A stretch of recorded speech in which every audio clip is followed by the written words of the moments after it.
Uniswap is something called a decentralized exchange, or a DEX for short. This means that anyone around the entire world who has an internet connection can go ahead and use Uniswap.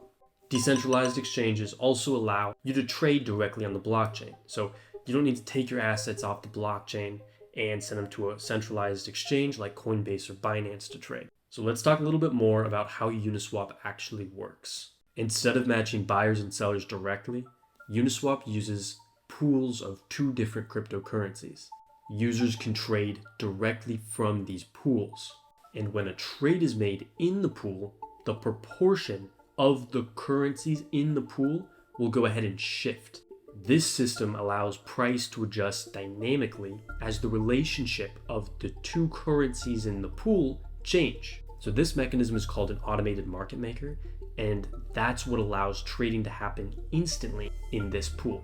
As a user on the protocol, you not only can swap assets, but you can be on the other side of that transaction, and you can be a pool provider or a liquidity provider. As a liquidity provider, you earn fees from everybody that trades with your liquidity. To use Uniswap, you're going to need a wallet like Coinbase wallet or MetaMask wallet. The next thing is you will navigate to Uniswap's website. The link will be in the description below. You're going to connect your wallet to the Uniswap website. Then you're going to go ahead and select the token that you want to trade, enter the amount that you want to swap. Next, all you have to do is click swap. Confirm the transaction in your wallet, wait for the transaction to be confirmed.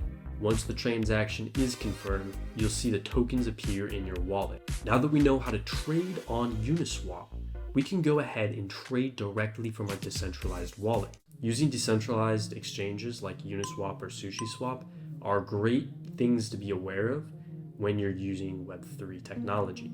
Using these exchanges allows you to have more freedom and flexibility with your money. If you found the video useful, go ahead and like this video and leave a comment below. If you're interested and you want to see more content like this, go ahead and subscribe. I'll see you guys in the future.